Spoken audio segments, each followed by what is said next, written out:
สวัสดีครับเอฟซีพ่อใหญ่เปียกเอฟซีรถไถหน่อยเจ้าแลดดงเดี๋ยวนี้ผมอยู่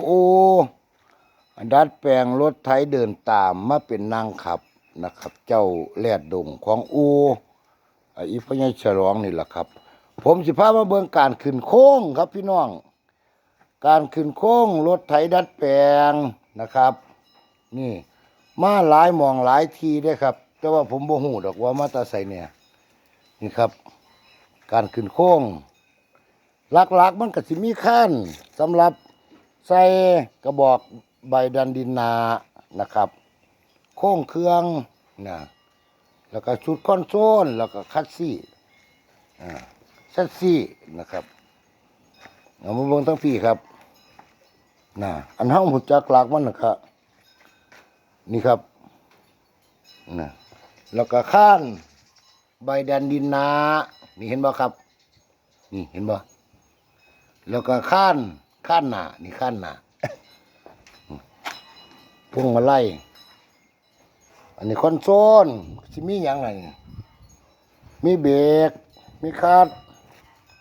เบิ่งครับเฮ็ดเอาได้ครับนี่โค้งเบาะครับพี่น้องโค้งเบาะครับโค้งเบาะแล้วก็บังโคนนี่ครับบังโคนนะ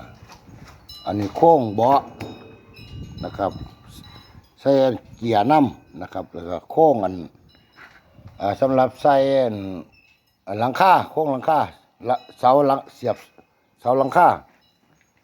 คัสซี่นี่ก็ว่างเคียงแล้วใกล้อันโค้งใดได้ว่างเครื่องแล้วใกล้แล้วเด้อครับนี่ใกล้สิได้ไปส่งแล้วนะครับเช่นขั้นนี้คือกันนี่นะขั้นหน้าก็แล้วเรียบร้อยนะครับนี่เห็นบ่ครับอันนี้เป็นของอันนั้นนะครับนี่สยามคูโบต้านะสยามคูโบต้าครับนี่ใส่ชุดพ่วงหางแล้วสยามคูโบต้านี่แหละครับการขึ้นโค้งนะโอ้พวงมาลัยผู้ใดมางามแต่นี่แม่เปิดอ่อนซ่อนพวงมาลัยงามพี่น้องเอ้ยปัดเอาฟ้าครอบใส่นี่สุดยอดรถบ้านได้มาโชคดีถึงไหม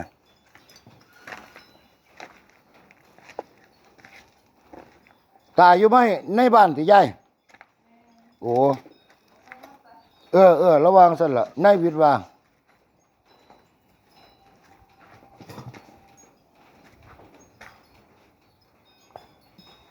เดี๋ยวนี้ว่างเครื่องแล้ว1 2 3 4 5